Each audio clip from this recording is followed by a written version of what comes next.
I never thought I would lose my prosthetic arm twice in one lifetime, but Brenda Morrison made sure I experienced that particular nightmare on a sunny Saturday afternoon at Lake Hartwell in South Carolina. The first time I lost my arm was in Afghanistan back in 2012, courtesy of an IED that turned my Humvee into a metal coffin. The second time was because a 52-year-old woman with a blonde bob haircut and too much time on her hands decided my medical device was an eyesore that violated the Pinewood Springs Homeowners Association community standards. But I am getting ahead of myself. Let me start from the beginning because this whole mess is a story that needs to be told in full. My name is Marcus Chen, and I moved to Pinewood Springs, a gated community just outside Anderson, South Carolina, about 8 months before the incident. After years of physical therapy and learning to live with my prosthetic left arm, I was ready for some peace and quiet. The community seemed perfect when I toured it with my real estate agent.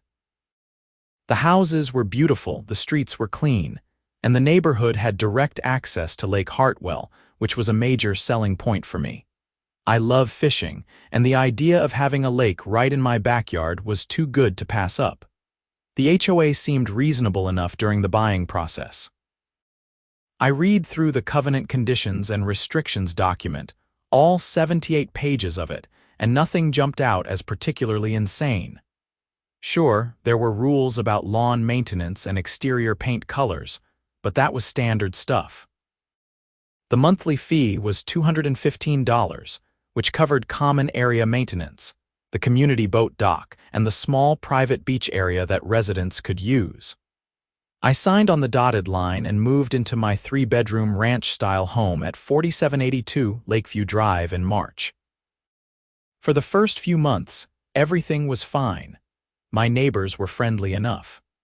Tom and Susan Rodriguez lived to my left, and they were a retired couple who spent most of their time traveling in their RV. To my right was a young family, the Pattersons, with 2 kids under 5 who were loud but sweet. I kept my lawn mowed, paid my HOA fees on time, and generally stayed out of everyone's way. I work from home as a software consultant, so I did not interact with the community as much as some of the other residents. My first encounter with Brenda Morrison happened in late May.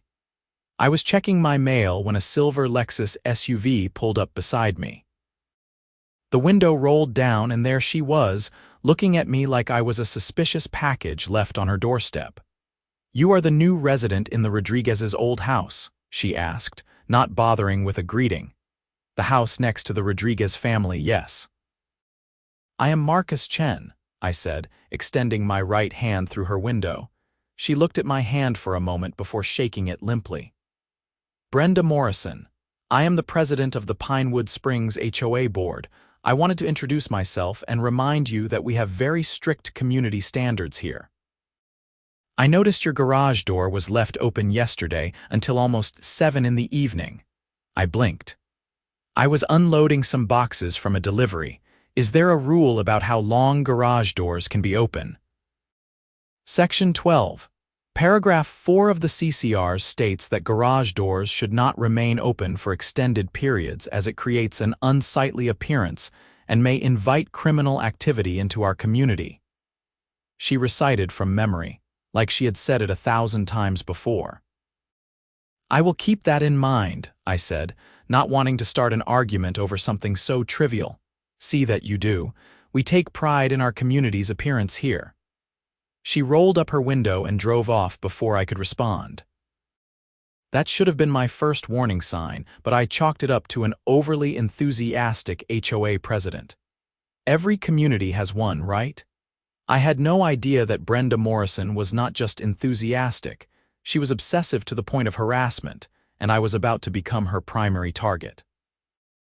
The violations started 2 weeks after that first encounter. I came home from a grocery run to find a bright orange notice stuck to my front door. According to the violation notice, my mailbox had visible rust spots that detracted from the community aesthetic, and I had 7 days to remedy the situation or face a $50 fine. I walked down to the street and examined my mailbox. There were 2 tiny spots of rust, each about the size of a dime, on the back post that you could only see if you walked around behind it and looked closely. I sanded down the spots and touched them up with black paint that same afternoon. I was annoyed, but I figured it was easier to just fix it than to fight about it. That was my second mistake. Brenda Morrison was like a shark that smelled blood in the water. Once she knew I would comply without pushing back, the violations came faster. In June, I got a notice about my lawn being a 1/4 inch too tall. The CCRs specified that grass height could not exceed 3 inches, and according to the notice, my lawn measured 3.25 inches in the front left quadrant. I had just mowed it 3 days earlier. The next week, I got a violation for having my trash cans visible from the street on a non-collection day. I had put them out the night before trash day, which I thought was normal, but apparently, the rules stated they could only be placed at the curb after 6 in the morning on collection day. The violations were petty and constant, but I paid the fines and adjusted my behavior. I was not going to let some power-hungry HOA president drive me out of my home. I had dealt with worse than Brenda Morrison in my life, or so I thought. July brought a heat wave to South Carolina that made being outside feel like walking into an oven. The temperature hit 98 degrees for 5 straight days, and the humidity made it feel even worse. I decided to take advantage of the community's private beach area on Lake Hartwell. I packed a cooler with drinks, grabbed my fishing rod, and headed down to the lake on a Saturday afternoon. The beach area was small but nice, with about 50 feet of sandy shoreline and a floating dock that extended out into the water. There were a few picnic tables under a covered pavilion and a small patch of grass with some Adirondack chairs. When I arrived, there were already a few families there. Kids were splashing in the shallow water while their parents watched from the shore. A couple of teenagers were jumping off the dock. I set up in one of the Adirondack chairs a bit away from the main group, wanting some space to relax. I cracked open a cold beer and cast my line into the water. The sun was hot, but there was a nice breeze coming off the lake that made it bearable. For the first time in weeks, I felt myself starting to relax. No violation notices, no angry HOA presidents, just me and the water and the possibility of catching something for dinner. I had been there for about 30 minutes when I heard the distinctive click of high heels on the wooden walkway that led from the parking area to the beach. I did not need to look up to know who it was. Brenda Morrison walked into my peripheral vision wearing white capri pants, a floral print blouse, and sunglasses that probably cost more than my fishing rod. She surveyed the beach like a general inspecting troops, and I saw her eyes land on me. She changed direction and started walking toward me. I kept my eyes on my fishing line, hoping she would take the hint and leave me alone. That was not going to happen. "Marcus," she said, standing directly in front of me and blocking my view of the water. "Brenda," I replied, not looking up. "I was not aware you would be utilizing the beach facilities today." "I did not know I needed to give advance notice," I said, finally looking up at her. "Is there a sign-up sheet I missed?" "No, but it is courtesy to let others know when you are planning to use the common areas, especially during peak hours." I glanced around at the mostly empty beach. "It does not seem too crowded to me," she pursed her lips. "That is not the point. The point is following proper community etiquette." She looked down at the beer in my hand. "And I see you are consuming alcohol in a public area." "The CCRs do not prohibit alcohol consumption in the common areas," I said. I had checked that specific rule before packing my cooler, anticipating this exact conversation. "While it may not be explicitly prohibited, it sets a poor example for the children in our community," she said, gesturing toward the families at the other end of the beach.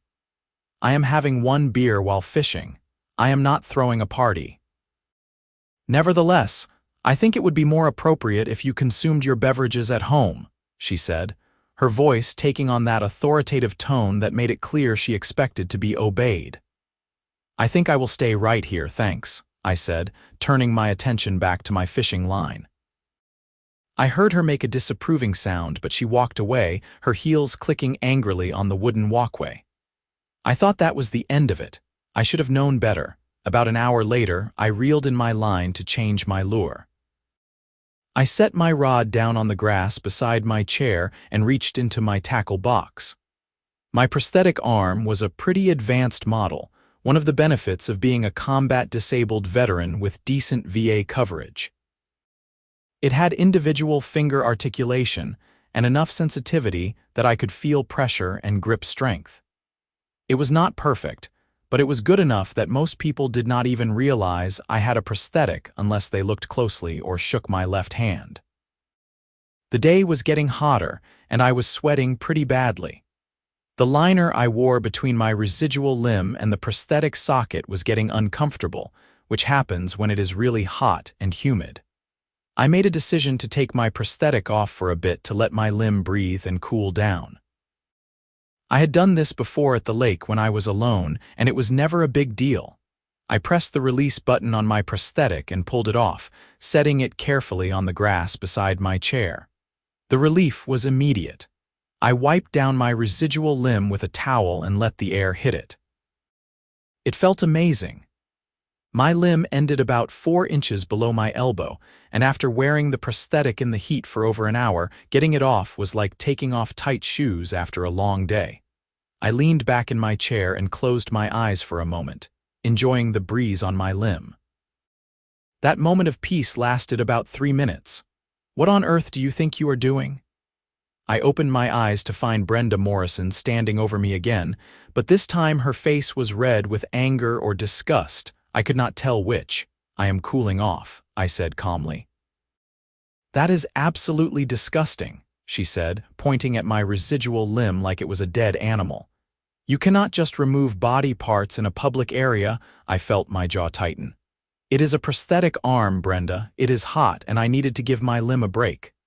I do not care what your excuse is.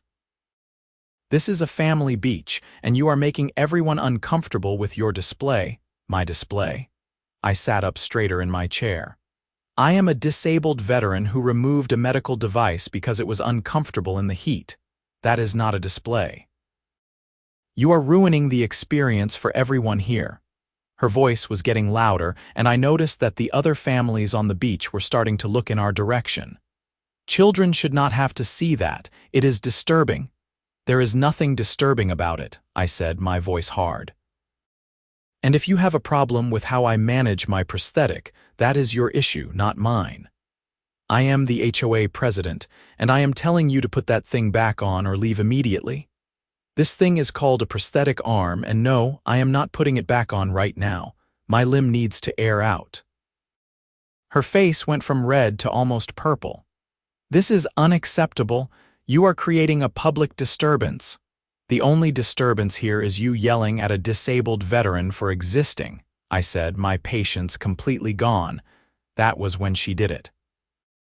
That was when Brenda Morrison crossed a line that I never thought anyone would cross. She bent down, grabbed my prosthetic arm from the grass beside my chair, and held it up in the air like she was holding evidence in a courtroom. This is what I am talking about. She shouted, waving my prosthetic around. This thing is ruining the view for everyone.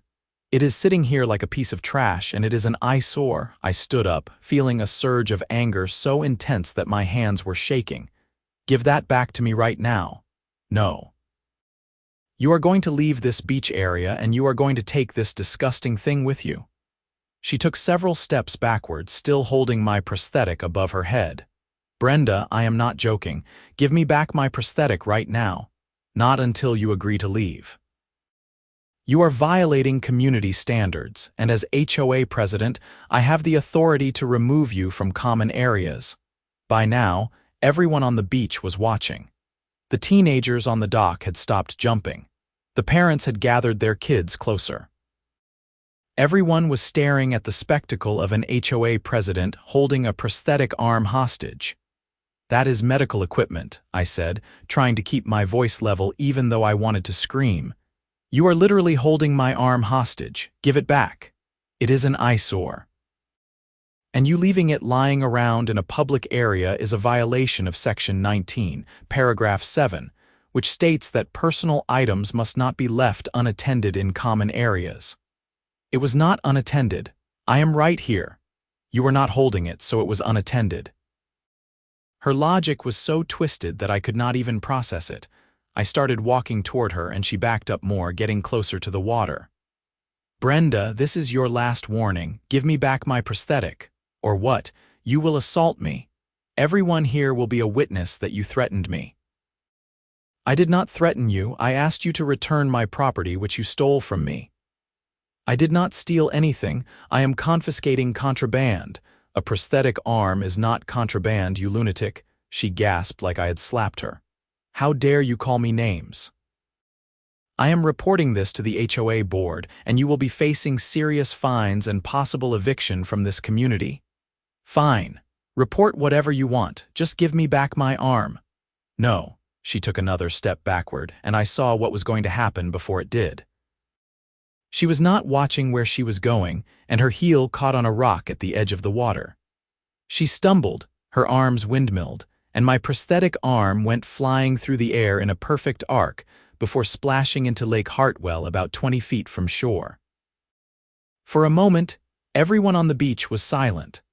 We all watched as my prosthetic arm sank into the murky water and disappeared from view. I stood there, staring at the spot where my arm had vanished, trying to process what had just happened.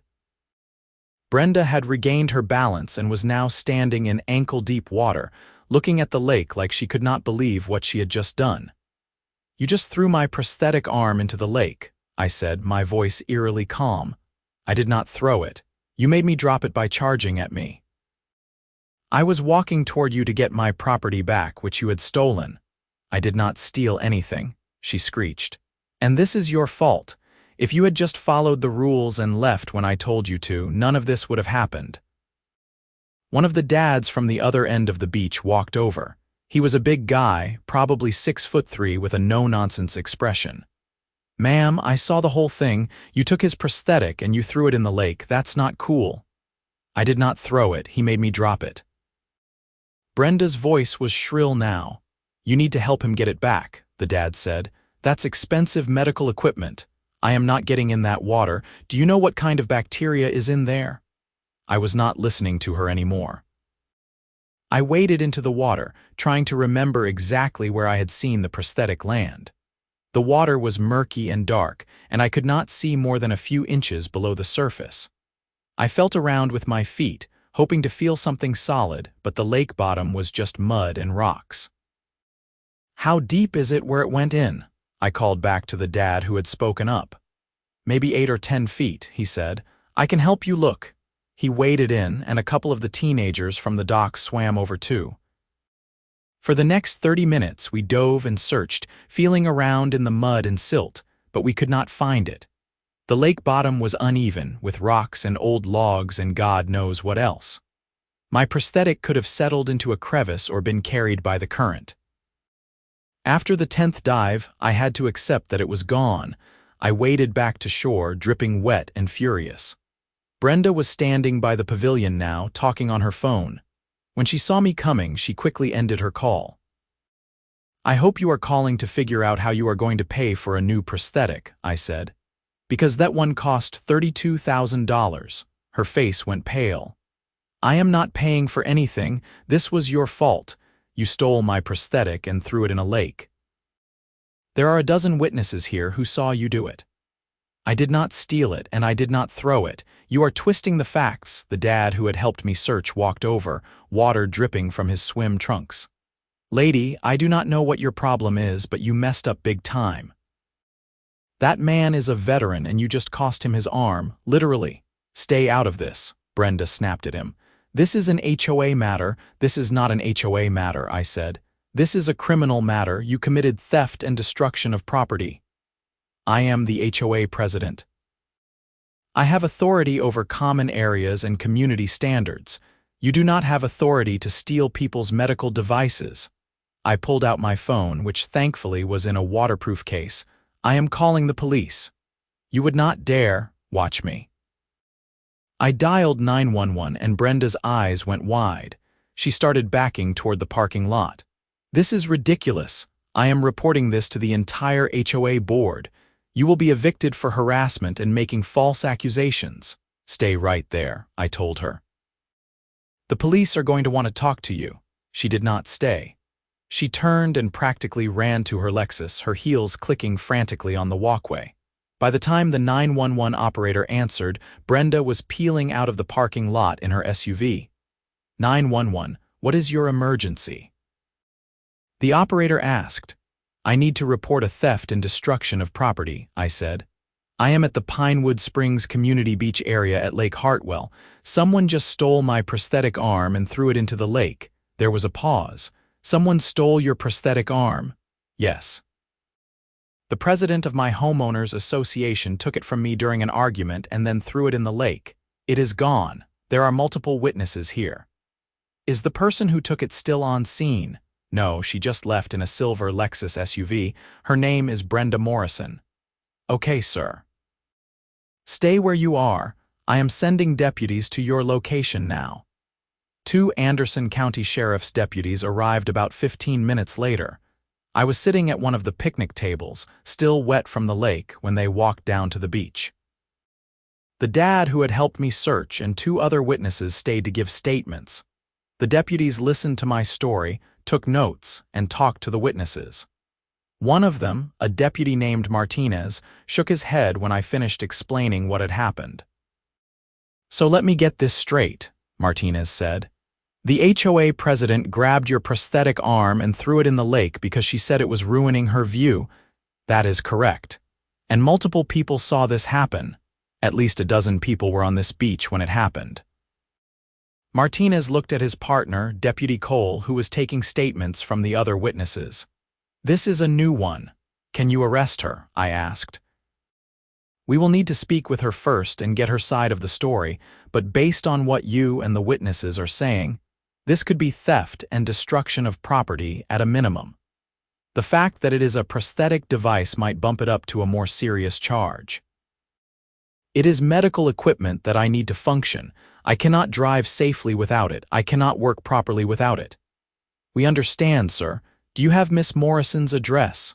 "She lives in the community, but I do not know her exact address. I can find out." Deputy Cole walked over with his notepad. "All the witnesses are telling the same story. The HOA president took the prosthetic, argued with him, backed up toward the water and either threw it or dropped it in the lake. All of them agree she took it first. Do any of them know where she lives?" Martinez asked. The dad who had helped me spoke up.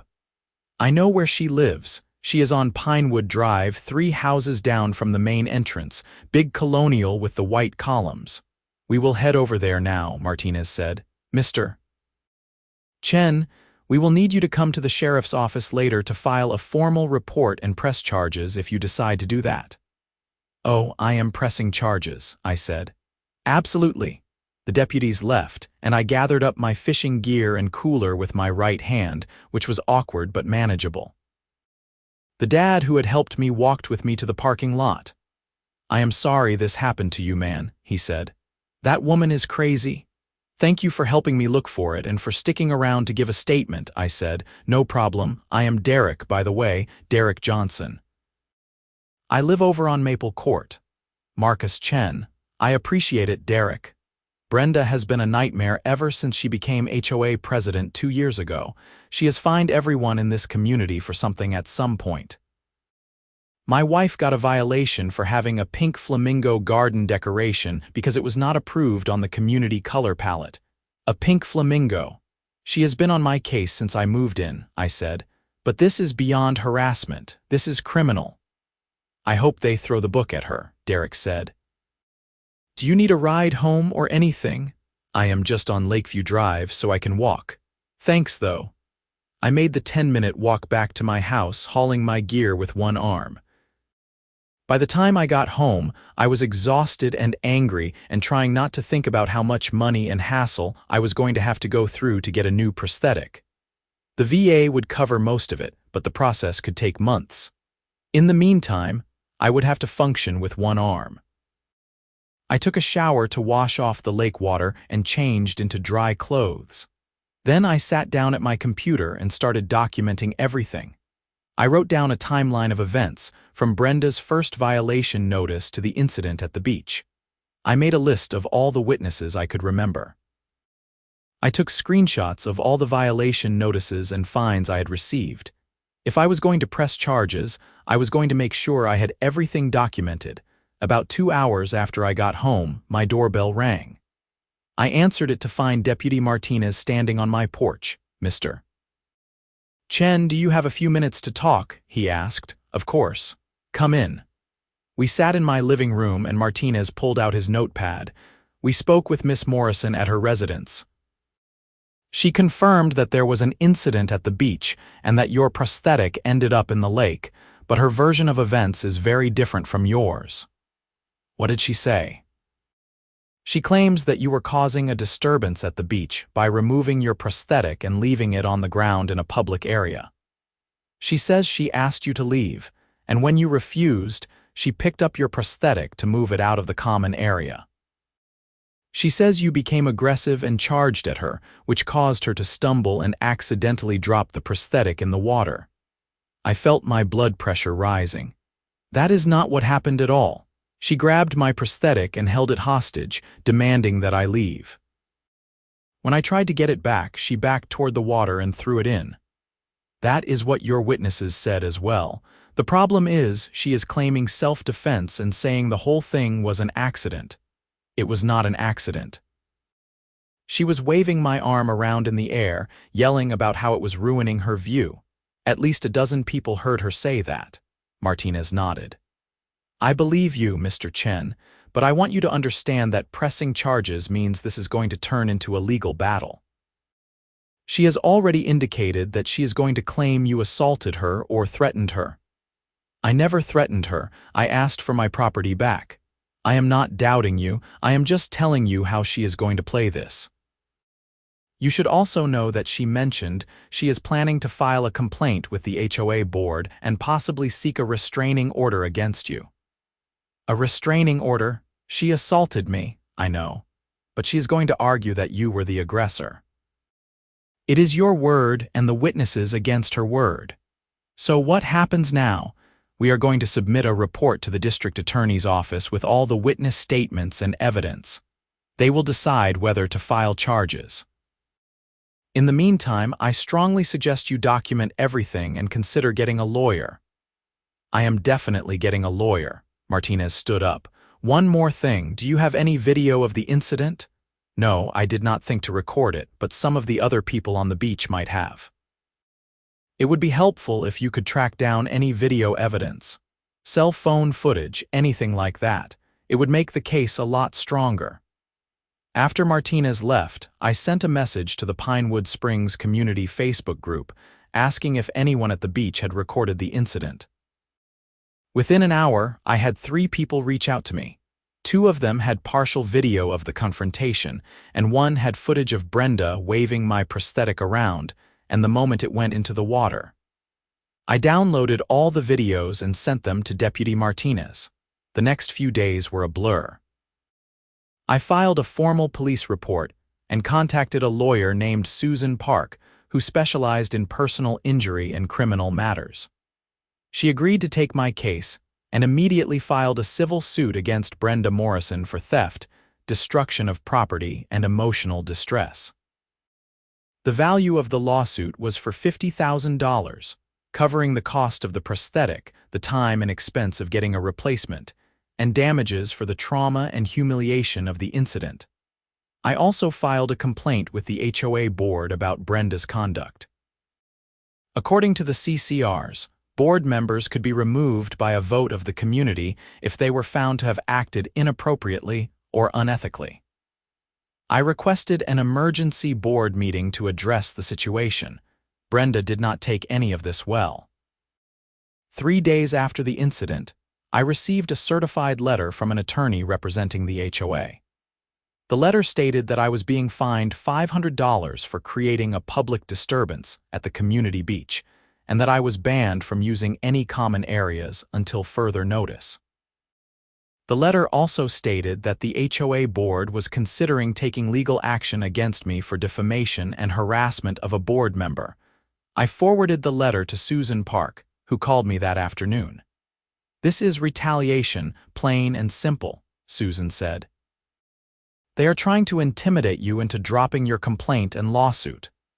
"Can they ban me from the common areas?" I asked. "Not legally, no.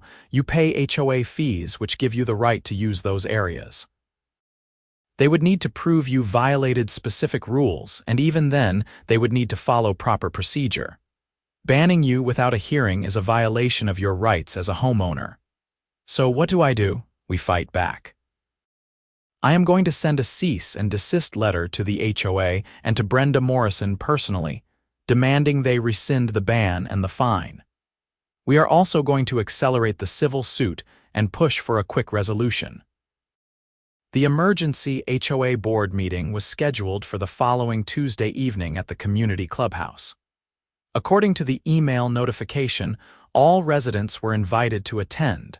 I planned to be there, even though I knew it was going to be ugly. The day of the meeting, I got a call from Deputy Martinez. "Mr. Chen, I wanted to let you know that the district attorney's office has decided to file charges against Brenda Morrison. She is being charged with theft in the 3rd degree and malicious destruction of property. Those are both misdemeanors in South Carolina, but given the value of the prosthetic and the circumstances, the DA is taking it seriously." "When will she be arrested?" I asked. "A warrant has been issued." "She will be given the option to turn herself in, but if she does not do that within 48 hours, we will go pick her up." "Thank you, Deputy Martinez." "No problem, and Mr. Chen, off the record, what she did was awful. I hope you get justice." That evening, I walked over to the community clubhouse for the meeting. The parking lot was packed, and I could see through the windows that the room was full. Apparently, word had spread about what happened, and everyone wanted to see the drama unfold. I walked in and found a seat in the back. The room had about 60 people in it, which was probably half the community. The HOA board sat at a table in the front. There were 5 board members: Brenda Morrison, the president; Carl Stevens, the vice president; Janet Wheeler, the secretary; Tom Phelps, the treasurer; and Linda Gomez, a member at large. Brenda was sitting in the center, wearing a navy blue blazer and a tight expression. When she saw me walk in, her lips pressed into a thin line, but she did not say anything. Carl Stevens called the meeting to order. "Thank you all for coming. We have a lot to discuss tonight, but I want to start by addressing the incident that occurred at the community beach this past Saturday. There have been serious allegations made, and the board has a responsibility to investigate and respond appropriately." "Can I speak first?" I raised my hand. Carl looked at Brenda, who shook her head sharply. "We will hear from the board first, and then we will open the floor to comments," Carl said. "This is ridiculous," someone from the audience said. I recognized him as Derek, the dad who had helped me at the beach. "We all know what happened. Brenda assaulted Marcus and threw his prosthetic arm in the lake. Why are we even debating this?" Several people murmured in agreement. Brenda stood up, her face flushed. "That is not what happened. I was enforcing community standards when Mr. Chen became aggressive and threatening. I was acting in my capacity as HOA president, and I was well within my rights. You stole his arm," a woman from the middle of the room shouted. "I did not steal anything. I was removing an item that was left unattended in a common area, which is a violation of our rules. It was not unattended." "He was right there," Derek stood up. "I was at the beach. I saw the whole thing. You grabbed his prosthetic, you waved it around, and you threw it in the lake. Then you ran away before the cops showed up." "I did not run away. I left because Mr. Chen was being hostile." "Oh, please." Another voice called out, "You have been harassing Marcus since he moved in. We have all seen the violation notices you send him." The room erupted into arguments with people shouting over each other. Carl banged a gavel on the table. "Order, everyone, please. We need to have a civil discussion." It took several minutes for the room to settle down. Once everyone was quiet, Carl turned to me. "Mr. Chen, would you like to present your version of events?" I stood up and walked to the front of the room. I had brought my laptop, which I set up and connected to the projector. I do not need to present my version. I have video evidence. I played the footage that one of the witnesses had sent me. The video was shaky but clear enough. It showed Brenda grabbing my prosthetic from the grass, holding it up in the air and yelling about how it was ruining her view. It showed her backing toward the water while I asked her to give it back, and it showed the moment she stumbled and my prosthetic went flying into the lake. The room was silent as the video played. When it ended, I looked at Brenda. You stole my prosthetic arm, a medical device that I need to function, because you thought it was an eyesore. You refused to give it back, and then you threw it in a lake. The police have charged you with theft and destruction of property. I have filed a civil lawsuit against you for $50,000, and I am here tonight to ask this board to remove you from your position as president because you abused your authority and engaged in criminal conduct. Brenda was pale, her hands gripping the edge of the table. That video is taken out of context. You cannot see what happened before. I can send you the full video, I said. It is 12 minutes long and shows the entire confrontation from start to finish. At no point did I threaten you or act aggressively. I asked for my property back and you refused. Janet Wheeler, the secretary, spoke up. Brenda, is it true that you have been charged by the police? Brenda did not answer. Is it true? Janet pressed. The charges are baseless, Brenda finally said. My attorney is going to fight them. Tom Phelps, the treasurer, stood up. I have been on this board for 4 years, and I have never been more embarrassed to be associated with this HOA. What you did was wrong, Brenda, morally and legally wrong. You owe Marcus an apology and a new prosthetic arm. I do not owe him anything, Brenda snapped. He was violating community standards by taking off a medical device because he was hot, Tom shot back. Are you kidding me right now? Linda Gomez, the member at large, raised her hand. I move that we hold a vote to remove Brenda Morrison from her position as president, effective immediately. I second that motion, Tom said. You cannot do this, Brenda said, her voice rising. I am the president. I have done nothing wrong. All in favor of removing Brenda Morrison from the position of HOA president, say aye, Carl said. Aye, said Janet, Tom, and Linda in unison. Opposed. Carl asked. Brenda said nothing. She knew she was outnumbered. The motion passes, Carl said.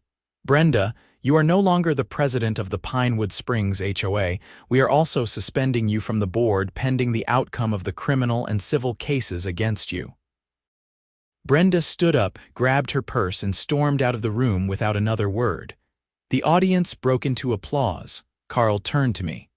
Marcus, on behalf of the board, I want to apologize for what happened. This is not how we operate, and Brenda's actions do not represent the values of this community.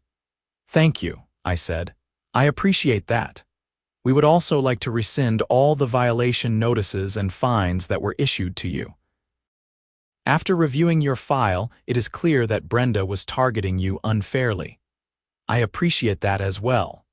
The meeting continued for another hour, with residents sharing their own stories of harassment and petty violations from Brenda.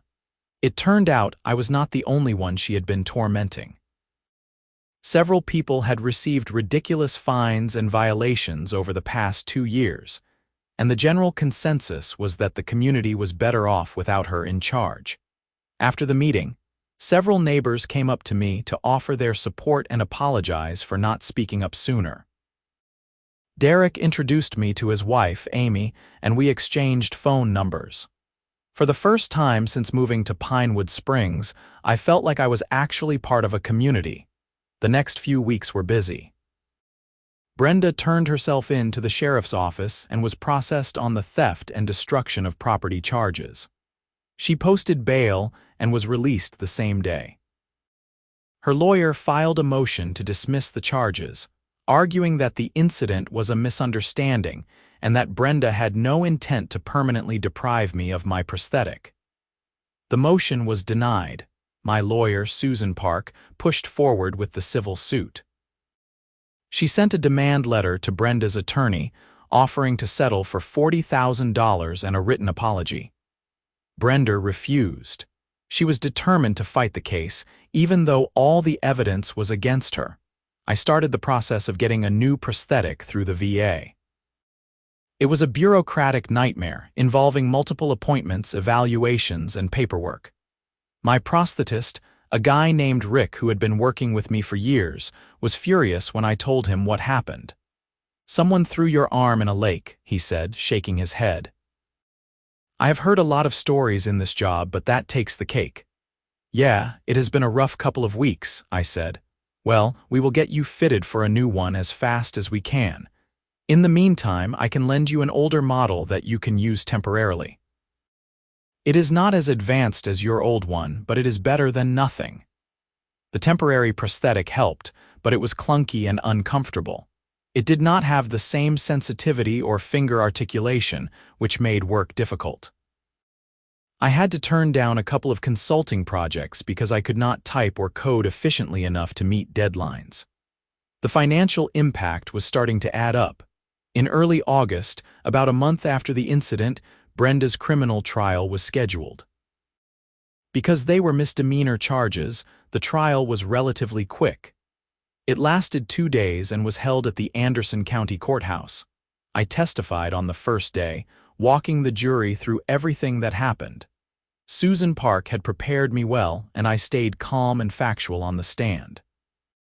Brenda's lawyer, a slick guy in an expensive suit, tried to make me look like I had provoked her or acted aggressively. But the video evidence made it impossible for him to spin the story in her favor. Derek and 2 other witnesses also testified, all telling the same story. The prosecution played the video multiple times, and each time you could see the jury members shaking their heads or wincing when Brenda waved my prosthetic around. Brenda testified on the second day. She claimed she had only been trying to help, that she thought the prosthetic was trash that had been left behind, and that she had planned to return it to me after I calmed down. Her story was so obviously false that even her own lawyer looked uncomfortable. The jury deliberated for less than an hour. They found Brenda Morrison guilty on both counts, theft in the 3rd degree and malicious destruction of property. The judge sentenced her to 6 months in jail, suspended to 2 years of probation, 100 hours of community service, and ordered her to pay restitution in the amount of $32,000 for the cost of the prosthetic.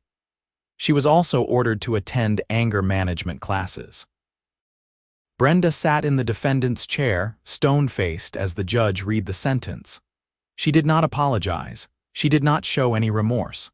She just stood up when the judge was finished and walked out of the courtroom with her lawyer.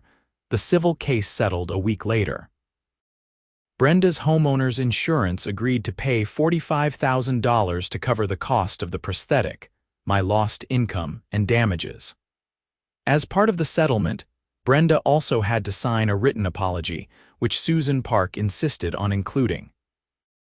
The apology was brief and clearly written by her lawyer, but it was something. It read, "I, Brenda Morrison, apologize for my actions on July 18th at the Pinewood Springs Community Beach. I should not have taken Mr. Chen's prosthetic arm, and I regret that my actions resulted in its loss. I am sorry for any distress I caused. It was not heartfelt, but it was an admission of guilt, and that mattered. By September, I had my new prosthetic. It was even better than my old one, with upgraded sensors and a more comfortable socket. Rick, my prosthetist, had pulled some strings to fast-track the process, and I was grateful. Life in Pinewood Springs improved dramatically after Brenda was removed from the HOA board. Carl Stevens took over as president, and he was a reasonable, level-headed guy who actually cared about the community rather than just enforcing petty rules. He sent out an email to all residents, apologizing for the toxic environment that had developed under Brenda's leadership and promising to reform the HOA's practices. One of the first things Carl did was revise the CCRs to remove some of the more ridiculous rules. The new guidelines were common-sense things like keeping your lawn maintained and not leaving trash out. But they got rid of stuff like the approved color palette for garden decorations and the rule about garage doors being open for extended periods. Brenda moved out of Pinewood Springs in October. I heard through the neighborhood grapevine that she sold her house and relocated to a different part of South Carolina. I never saw her again, and I was perfectly fine with that. Derek and I became good friends. His kids were adorable, and his wife, Amy, was a fantastic cook who often invited me over for dinner. I also got to know several other neighbors, and for the first time since moving to Pinewood Springs, I felt like I actually belonged. The Pinewood Springs community held a small gathering at the beach in late October, a sort of end-of-summer celebration. Carl made a speech about moving forward and building a stronger, more inclusive community. There were burgers and hot dogs on the grill, kids playing in the water, and adults chatting under the pavilion. I stood at the edge of the water with a beer in my hand, the same spot where Brenda had thrown my prosthetic into the lake. It felt surreal to be back there, but in a good way. I had faced down one of the worst types of people, a petty tyrant who abused the tiny bit of power she had, and I had won. Derek walked over and stood beside me. "You doing okay, man?" "Yeah," I said. "I am doing great, actually." "Good, you deserve it." He clinked his beer against mine. "Here is to new beginnings and getting rid of terrible HOA presidents." I laughed. "I will drink to that." As the sun set over Lake Hartwell, painting the sky in shades of orange and pink, I felt a sense of peace that I had not felt in a long time. I had been through hell in Afghanistan, and I had been through a different kind of hell with Brenda Morrison. But I had survived both, and I had come out stronger on the other side. The lake was calm, the air was warm, and I was surrounded by people who actually cared about each other. It was everything I had hoped for when I moved to Pinewood Springs, and it had taken a crazy, infuriating, and ultimately vindicating battle to get here. I finished my beer and walked back to the pavilion, where Amy was handing out slices of watermelon to the kids. She waved me over. "Marcus, come sit with us." I sat down at the picnic table, surrounded by laughter and conversation, and for the first time in months, I felt completely at home. Brenda Morrison had tried to make my life miserable, but in the end, all she had done was bring the community together and teach me that standing up for yourself, even when it is hard, is always worth it. The criminal conviction, the civil settlement, and the public humiliation Brenda faced were all consequences of her own actions. She had crossed a line that should never be crossed, and she had paid the price. I did not take any pleasure in her downfall, but I did take satisfaction in knowing that justice had been served. As I sat there, enjoying the evening with my neighbors, I thought about how far I had come since that day at the beach. I had lost my prosthetic arm twice in my life, once to an enemy I never saw and once to an HOA president who thought she could bully a disabled veteran into submission. But I had not let either loss define me. I had fought back and I had rebuilt. The watermelon was sweet, the conversation was easy, and the future looked bright. Pinewood Springs was finally the peaceful, welcoming community I had hoped it would be when I first moved in. And as the stars began to appear in the darkening sky, I knew that I was exactly where I was supposed to be. Brenda Morrison had ripped off my prosthetic arm at the lake and insisted it was ruining her view forever. But in the end, the only thing that got ruined was her reputation, her position, and her ability to terrorize an entire community. And that, I thought as I took another bite of watermelon, was exactly how it should be.